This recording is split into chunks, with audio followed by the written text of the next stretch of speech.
जय जय श्री राधे, जय जय श्री कृष्णा।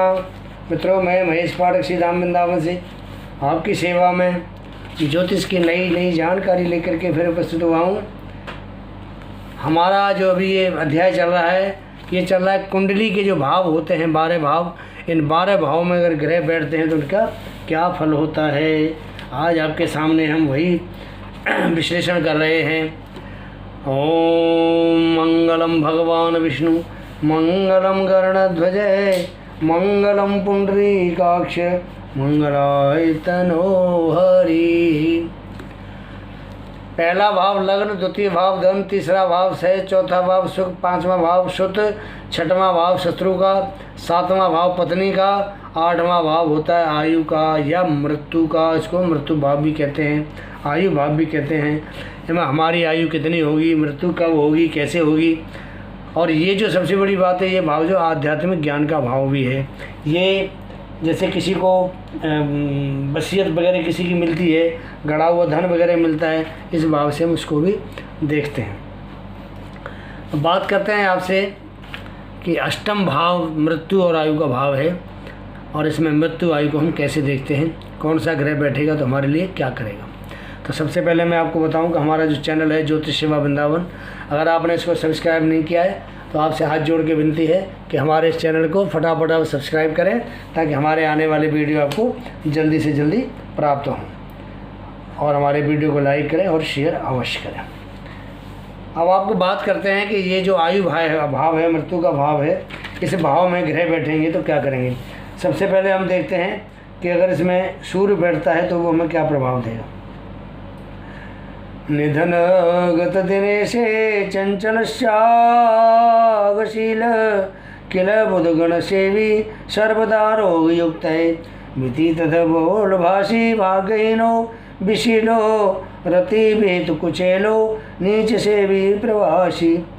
अगर अष्टम भाव में सूर्य बैठता है तो चंचल, त्यागी, विद्वान का आदर करने वाला, सदा रोग से पीड़ित रहने वाला, व्यर्थ अधिक बोलने वाला, भागहीन, शील रहित, कुवस्त्रधारी, नीच का सेवक और परदेशवासी होता है। ये जो है हमारे अष्टम भाव में सूर्य के बैठने से परिणाम होता है।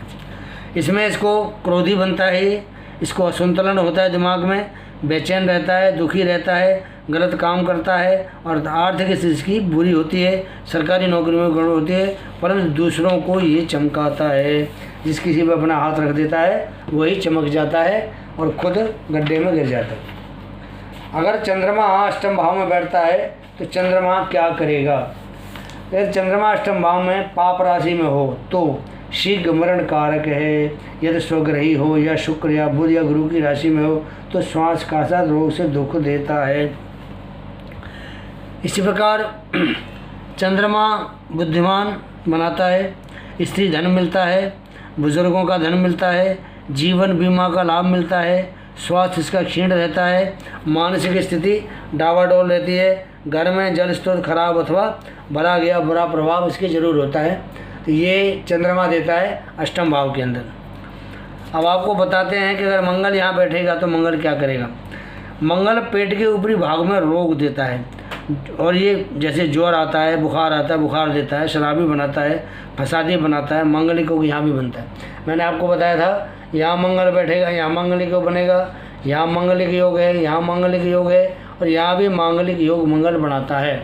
इसके बाद 12वें भाव में मांगलिक योग मंगल बनाता है। मांगलिक योग बनाता है, पत्नी से झगड़ा रहता है इसका, गृह जीवन अशांत रहता है, छोटा भाई नहीं होता, कई बार अकेला ही होता है। यदि छोटा भाई होता है तो आयु में बहुत अंतर होता है। ड्राइवर, इंजीनियर, बिल्डिंग आदि में सफल होता है, और इसको ऐसे जातक को दुर्घटनाओं की हमेशा आशंका बनी रहती है। और अगर अष्टम भाव में नीच का या शत्रु राशि का बलहीन मंगल हो तो वो मनुष्य जल में डूबकर मरता है। ये इसकी मृत्यु का एक आपको हिंट दे रहा हूँ कि अगर बलहीन या शत्रु राशि का मंगल हो तो वो जातक जो है जल में डूबकर मरता है। यदि धनु के निकट वृश्चिक या मकर में अथवा मेष में मंगल हो तो मनुष्य नील रंग के हाथ पैर वाला होता है तथा सब प्रकार के सुख होकर मृत्यु को प्राप्त करता है। आपको सूर्य के बारे में मैंने जानकारी दे दी, चंद्रमा के बारे में दी, मंगल के बारे में दी। अब आपको मैं बुध के बारे में बताता हूँ कि बुध अगर अष्टम भाव में होता है तो क्या करेगा। अष्टम भाव में बुध तो शुभ ग्रह की राशि में हो तो वह मनुष्य शक्तिवक्ता और अतिथि का सत्कार करने वाला, यदि शत्रु ग्रह या पाप ग्रह से युक्त हो तो कामदेव के वश होकर पतित होता है। ये बुध यहाँ बैठने का परिणाम होता है। कुछ लोग ये भी कहते हैं कि यहाँ ये जहमत उठाता है, बीमारी इसको लगी रहती है, मुकदमा होता है इसके ऊपर, हर 8वें वर्ष मंदा होता है, भाइयों का रुतबा बुलंद करता है, पति पत्नी की आयु के लिए बुरा होता है, श्वास रोग, क्रोधी होता है, मानसिक स्थिति खराब होती है, ड्राइवर मैकेनिक छापे खाने का मालिक होता है, इंजीनियर भी बनता है, बीमारी के कारण हस्तपाल तथा उपद्रव के कारण जेल योग भी बनाता है। बात करते हैं गुरु महाराज की। गुरु महाराज अगर अष्टम में बैठेंगे तो वो आपको क्या देंगे। यदि अष्टम भाव में गुरु है तो चंचल चित्त वाला, उत्कृष्ट तीर्थ करने वाला, धन और स्त्री से रहित, मतलब धन नहीं होगा उसके पास और स्त्री भी होगी तो स्त्री का सुख कम मिलेगा, कृष्ण देह और योग क्रिया में तत्पर रहता है। गुरु के बैठने का यहाँ ये मतलब है। और गुरु जो है धन को यहाँ नष्ट भी करता है, गुप्तांग के रोग देता है, बाबा की आयु के लिए भी खराब होता है, विद्या में रुकावट आती है, लेखक बनता है, मुद्रक बनता है, दीर्घायु बनता है, परिवार में बरकत होती है, प्रॉपर्टी डीलर, जेल अधिकारी, डॉक्टर, धन की आवाजाही लगी रहती है और पिता के कामकाज के लिए बुरा होता है। और सबसे बड़ी बात यह है कि अगर इस भाव में गुरु बैठता है यहाँ तो गुरु ज्ञान का कारक है, गुरु ज्ञान का भंडार है। तो गुरु अगर यहाँ अष्टम भाव में बैठता है तो इसको आध्यात्मिक ज्ञान बहुत ज़्यादा जातक को मिलता है, इतना ज्ञान मिलता है कि उसके अंदर से अपने आप ही ज्ञान प्राप्त होता रहता है, उसको बाहर से ज्ञान लेने की ज़रूरत नहीं पड़ती है। बात करते हैं शुक्र की कि अगर शुक्र अष्टम भाव में बैठेगा तो क्या करेगा। शुक्र अष्टम भाव में होगा तो जो जातक धर्मात्मा होगा, राजा का सेवक होगा, मत्स्य मांस प्रिय होगा, विशाल नेत्रों वाला तथा 75 वर्ष हुए चौथे वयस में उसकी मृत्यु पाने वाला होता है। मतलब ऐसी जातक की जो उम्र है वो कम से कम 75 साल की ऊपर शुक्र साहब महादेव देते हैं।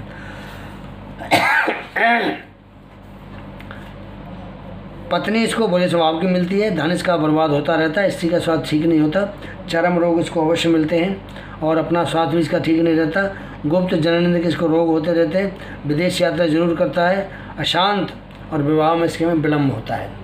बात करते हैं शनि देव की कि शनि देव अगर अष्टम भाव में होंगे वो जातक को क्या देंगे।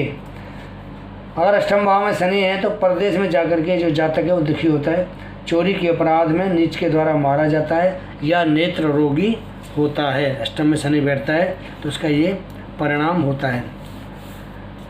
दीर्घायु होता है, वैसे दुर्घटना घटती रहती हैं, बवासीर भी इसको हो सकता है, गुप्त रोग हो सकते हैं, डरपोक होता है, विद्वान, बहुत बातें करने वाला, डॉक्टर, इंजीनियर, बिल्डिंग ठेकेदार, गृह जीवन इसका दुखी होता है, अशांत रहता है, पत्नी का सुख कम मिलता है, संतान सुख कम मिलता है, परेशानी रहती है और स्वास्थ्य विभाग में ऐसे जातक जो है वो कर्मचारी के रूप में काम कर सकता है। बात करते हैं यहाँ राहु की कि राहु अगर अष्टम भाव में होगा तो वो क्या देगा। अष्टम भाव में राहु हो तो मनुष्य रोगी, पापी, ढीठ, चोर, दुर्बल, धनी, कायर, धनी और माया जाल में पारंगत होता है। अगर अष्टम भाव में राहु होता है तो उसको लोग माया जाल में पारंगत करता है।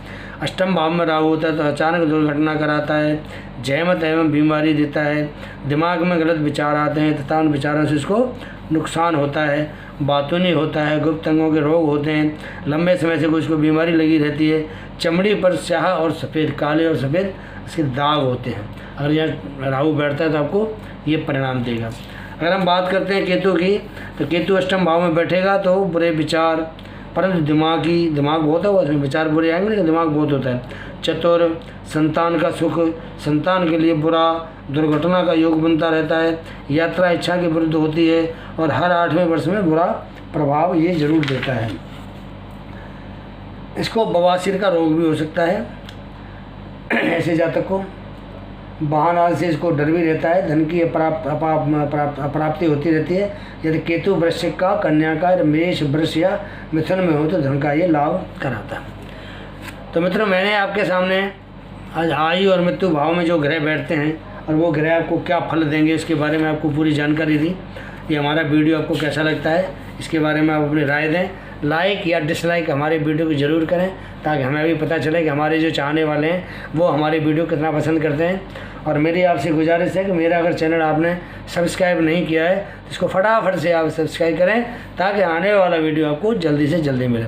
इसके साथ ही मैं महेश पाठक श्री धाम वृंदावन से आपकी सेवा में ज्योतिष की नई जानकारी ले करके अगला वीडियो में फिर आपको बताऊंगा भाग्य भाव क्या होता है। तब तक के लिए आज्ञा दीजिए।